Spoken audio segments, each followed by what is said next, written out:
Entendi.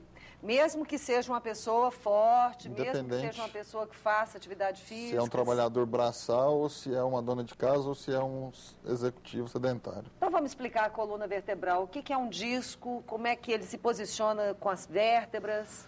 A coluna vertebral, basicamente, ela é formada, o segmento da coluna vertebral, por duas vértebras, que são duas partes ósseas, e entre essas duas vértebras tem o disco, que é uma cartilagem que funciona como amortecedor. E à medida que a gente vai envelhecendo, esse amortecedor ele vai desgastando, ele provavelmente vai vencendo. E para evitar que a gente vai tendo esse desgaste do disco, que ele pode ocasionar dor, pode ocasionar hérnias, a gente vai ter que fazer atividade física, fortalecer a musculatura.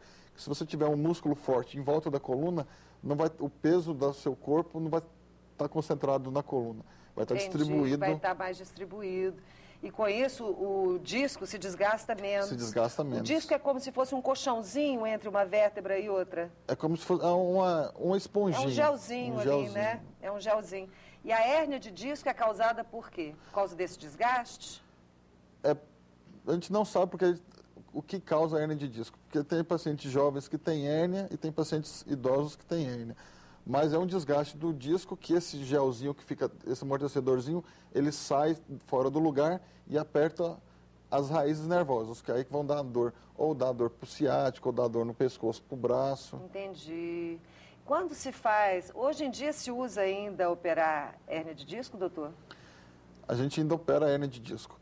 90% das hérnias não são cirúrgicas, mas o paciente que está tendo dor, que não melhora, ou que está tendo uma diminuição de força, porque as indicações de operar a hérnia ou é por dor que não melhora ou por diminuição de força. A diminuição de força é uma indicação absoluta para operar. Se você tem diminuição de força, está sentindo mais fraco, não está conseguindo andar, você não consegue levantar a perna, aí é uma indicação de operar, independente da dor.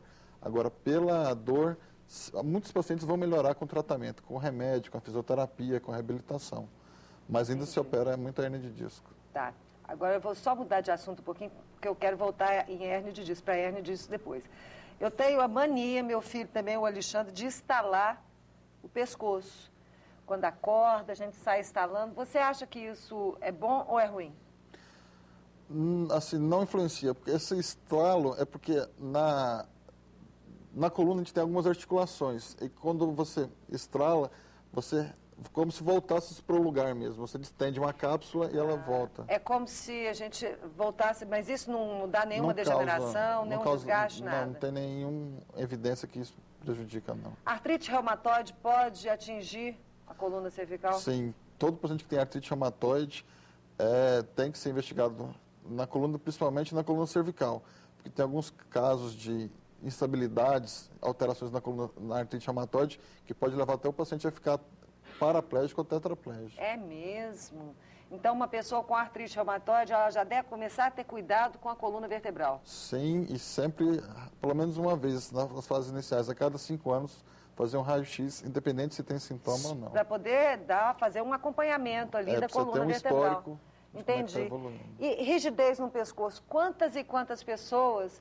Parece que essa região aqui é uma região que acumula tensão demais. Né? A gente sofre um estresse violento nessa vida louca que a gente leva e muita gente endurece o pescoço. Isso é só muscular ou pode ter alguma coisa relacionada com a cervical?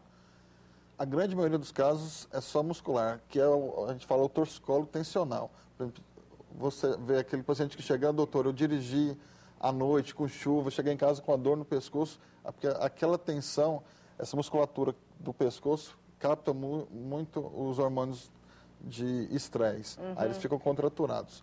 Mas se estiver persistindo por 2, 3, uma semana a dor, aí você tem que procurar um médico para investigar, que isso não é normal. Doutor, o que é síndrome cérvico-cefálica? Síndrome cérvico-cefálica é a dor que vai do pescoço e pode doer também da cefaleia, que é a dor de cabeça. Que é conhecida dor de Era cabeça. aí que eu quero chegar.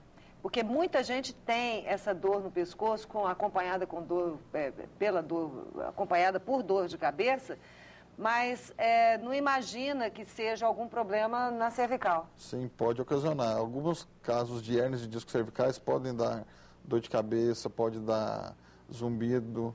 Pode zumbido no ouvido, olha, pode estar relacionado com a cervical também. Aí necessita até de uma equipe multidisciplinar, né? Outras causas, a articulação a temporomandibular pode dar dor no pescoço e dor de cabeça. Tá vendo, gente? Por que é importante a gente se informar? Porque muitas vezes você tem um zumbido nos ouvidos, dentro da cabeça você ouve um barulho. Quantas e quantas pessoas sentem isso? E muitas vezes elas não sabem que pode estar relacionado com a cervical. Pode. Qualquer nível da coluna pode ter hérnia. Então a gente tem hérnia na cervical, na torácica e na lombar. Vamos falar de ruptura dos discos. A ruptura acontece por quê? Geralmente porque por degeneração do disco, ele ocorre um enfraquecimento e esse núcleo dele, que é uma esponjinha, onde está mais enfraquecido, ele escapa do local dele. Entendi. E traumatismo também, né? Sim, assim, traumas, as seriam as hérnias traumáticas, nos acidentes de carro. Por exemplo, hoje, praticamente em todos os veículos é obrigatório o encosto de cabeça, porque a gente tinha aquele efeito chicote. Então, hoje serve para proteger a coluna cervical.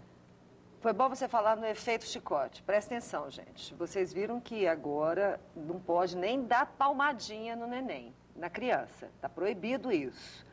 Mas tem gente que pega, por exemplo, o menino e fala, menino, fica quieto. Aí então pega o menino, joga o menino para cima para brincar e o menino tem esse movimento da cervical que faz isso e isso. Isso pode ser uma coisa traumática para a coluna vertebral, doutor?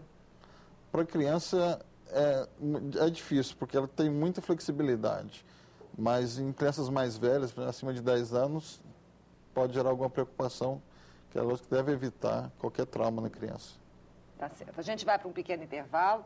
Daqui a pouco nós vamos falar um pouco mais sobre escoliose, sobre hérnia de disco, sobre as lombalgias, sobre o que você pode fazer para você melhorar, porque dor nas costas deixa a gente de mau humor, da hora que a gente acorda até a hora que a gente vai dormir, porque dói o tempo inteiro, né? Mas a gente pode tratar. Fica ligado aí que daqui a pouco a gente volta. Eu quero mandar uns beijos antes. Mandar um beijo para minha vizinha, minha nova vizinha, porque na verdade eu que sou nova vizinha dela, eu acabei de mudar. Quero mandar um beijo para Neuza Sete Maia. Ela é uma vizinha lindinha demais. Eu estou morando lá no Portal do Sol, mudei tem uma semana e ela já me recebeu com muita alegria. Um beijo para você, Neuzinha, um beijo grande para você, um beijo para minha secretária também, a Valquíria, que está comigo todo dia me ajudando ali a manter minha casa em ordem. Um beijo para você, Valquíria. Um beijo para Inês Roriz, que é diretora-presidente do Hospital São Lucas. Eu estive lá hoje visitando aquela infraestrutura incrível e o novo Hospital São Lucas, que em breve vai despontar até o final do ano, vai ter um hospital incrível, com uma excelente opção de várias especialidades e cirurgias também. E para o doutor Itamar, que está ali, né, na direção administrativa do Hospital São Lucas também. Daqui a pouco a gente volta e continua o papo com o doutor André Cardoso, ortopedista especialista em coluna vertebral. Até já.